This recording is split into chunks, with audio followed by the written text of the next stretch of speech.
মা আর শাশুড়ি মার মধ্যে প্রায় সময় না মশলার মতন বাটা হয়ে যায়। কিভাবে?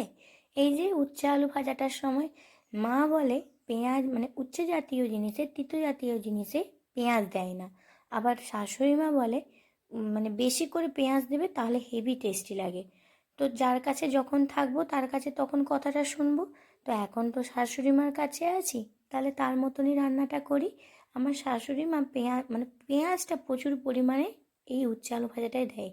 আমি যেমন এই মিডিয়াম সাইজের একটা পেঁয়াজ দিলাম, কিন্তু আমার শাশুড়ি মা দুটো দিত। তো এখানটায় আমি সব কিছুই কেটে নিয়েছি। আজকে বেশি সময় নষ্ট করব না, এই জন্য সব কাটাকুটি করে নিয়ে চলে এলাম। আজকে করব ওই সজনে ডাঁটা আলু বড়ি দিয়ে একটা ঝোল আর উচ্ছে আলু ভাজা। মাছটা ছিল, মাছটা আমি খাই না বলে ওই জন্য ঝোলে দেই না, ভাজা করেছিলাম। এখানটায় বড়িগুলো ভেজে নিলাম, বাড়ির তৈরি করা বড়ি, আমার দিদুন তৈরি করেছে। এখানটায় আলুটা আমি দিয়ে দিলাম আর একটু তেল দিলাম, সরষের তেলে রান্নাটা করছি। প্রথমে রিফাইন তেলে বড়িগুলো ভেজে নিয়েছি। আলু বেগুন আর সজনে ডাঁটার ঝোল যেহেতু একটু বেশি করে একটু তেল দিলাম, মানে খুব বেশি না, মোটামুটি যেমন মশলা মানে তরকারিতে দেয়। তো এখানটায় তেলের পরিমাণটা বেশি দিয়েছি। আপনারা আলুটা দেওয়ার আগে 5 ফোড়নের ফোড়ন দিতে পারেন, আজকে আমি দিতে ভুলে গিয়েছিলাম। তো এখানটায় আলুটা কিছুটা ভাজা হয়ে যাওয়ার পরে বেগুনটা দিয়ে দিলাম। বেগুনটা তো সিদ্ধ হতে কম সময় লাগে তাই। তো এখানটায় ওই যে মশলাটা বেটে রাখলাম না, বেশি কিছু মশলা দেয়নি, ওই বেসিক মশলা, ওই হলুদ, জিরে গুঁড়ো আর ধনে গুঁড়োটা পরে দিলাম, আর একটু লঙ্কার, ব্যাস নুন দিয়ে এখানে কষতে রইলাম। যত ভালোভাবে এই মশলাটা কষাবেন ততই সুন্দর হবে।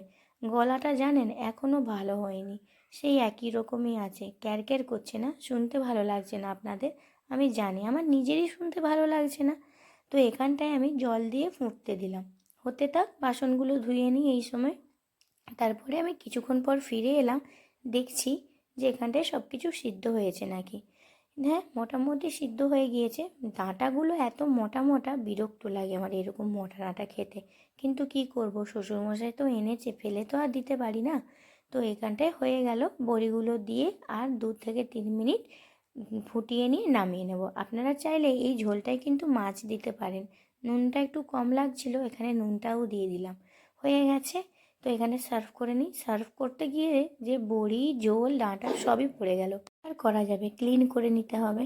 তো এই কড়াটাকেই ধুয়ে আমি কী করলাম, ওই উচ্ছে আলু ভাজাটা বসিয়ে দিলাম। তেল দিলাম, সরষের তেল দিই না, রিফাইন তেল ইউজ করেছি।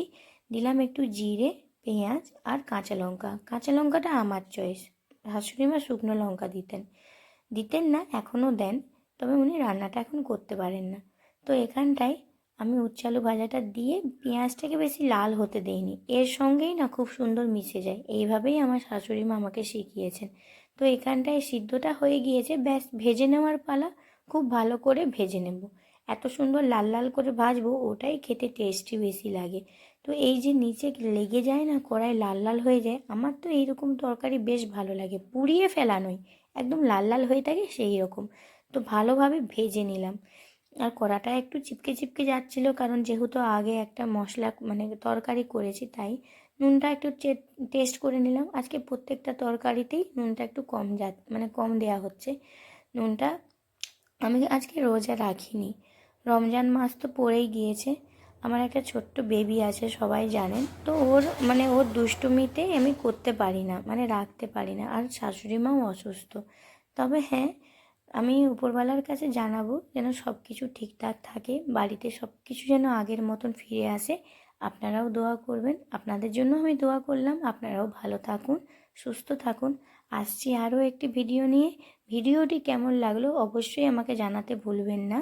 আর কে কী ইফতারে বানাচ্ছেন, সন্ধ্যাবেলা টিফিন করছেন, সেটা অবশ্যই জানাবেন। আসছি আরেকটি ভিডিও নিয়ে, টাটা।